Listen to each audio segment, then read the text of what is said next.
la location d'appartement, c'est une des principales failles qu'utilisent les fraudeurs pour récupérer vos données et faire des crédits à la consommation en ligne.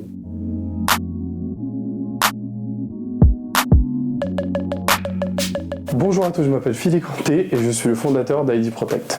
Dans le cadre de la location d'un appartement, vous avez besoin de transmettre un dossier de location. Tout un tas de documents à envoyer à une personne qui potentiellement a de mauvaises intentions. Je ne dis pas que tout le monde a de mauvaises intentions, je dis juste qu'il vaut mieux prévenir que guérir. L'usurpation d'identité par le biais des fausses annonces est très répandue récemment et en fait j'ai accompagné pas mal de victimes d'usurpation d'identité qui avaient toutes eu ce même problème, c'est qu'elles n'avaient pas protégé leurs documents avant de les envoyer. Grâce à ma précédente vidéo, vous avez appris à protéger votre document d'identité grâce à un filtre. Il va falloir aller plus loin. Il faut évidemment protéger les données qui vous sont personnelles et qui peuvent éventuellement être utilisées frauduleusement pour, par exemple, prendre un crédit. Quels sont les documents qui sont concernés?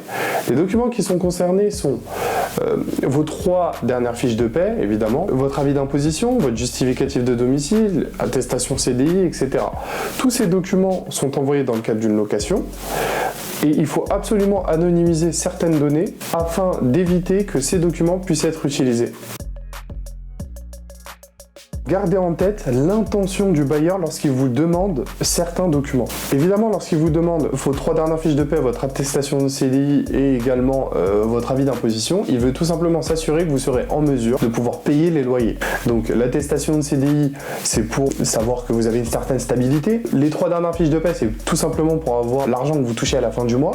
Donc il est extrêmement important de conserver, ou en tout cas de mettre en évidence ces données-là et d'anonymiser par exemple votre adresse. Le deuxième élément important, c'est le justificatif de domicile. Le justificatif de domicile de vos garants va servir par exemple si vous ne payez plus votre loyer, dans ce cas-là, il faut qu'il puisse se retourner contre quelqu'un. Ce document-là est également demandé pour réaliser un crédit. Donc vous, ce que vous êtes censé faire, c'est le protéger ce document. Et pour ça, on a créé un filtre exprès qui va marquer l'intention avec laquelle vous avez transmis ce justificatif de domicile. L'usurpateur qui aura récupéré le dossier, il ne pourra pas l'utiliser pour aller faire un prêt.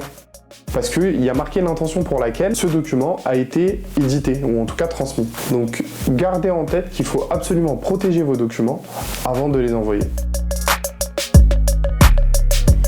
Donc comme je vous l'ai dit précédemment, lorsqu'on va transmettre le dossier de location, il faut mettre en avant les informations qui sont importantes pour le bailleur et anonymiser certaines données afin que si on l'a envoyé à une personne qui avait de mauvaises intentions avec votre dossier, qu'il ne puisse pas être en mesure de l'utiliser. Donc là, on va faire comme la dernière fois, on va ouvrir Word, on va y déposer une photo du document. Là, j'ai pris une fiche de paie de l'époque où j'étais étudiant. Hop là, je vais l'agrandir pour qu'elle puisse couvrir quasiment toute la page, voilà.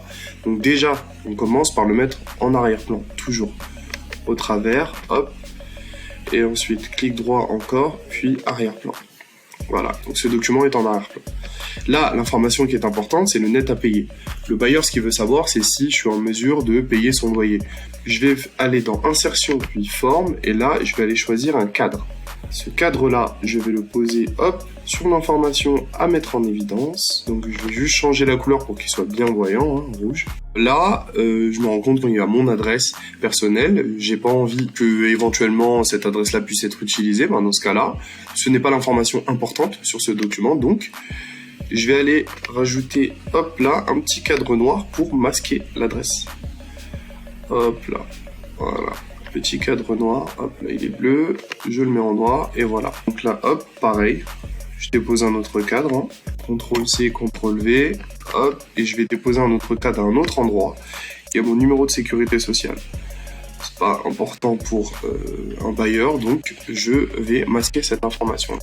Vous avez déjà fait la première étape qui est anonymiser certaines données et mettre en avant la donnée importante sur ce document. Évidemment, tel quel, ce document-là ne pourra pas être utilisé si par exemple vous avez envoyé votre dossier à quelqu'un qui avait pour objectif de faire un crédit avec votre dossier, là il ne pourra pas l'utiliser parce que ce document-là ne sera jamais accepté dans un organisme de crédit. On vous a créé un autre filtre qui va vous permettre de protéger totalement le document.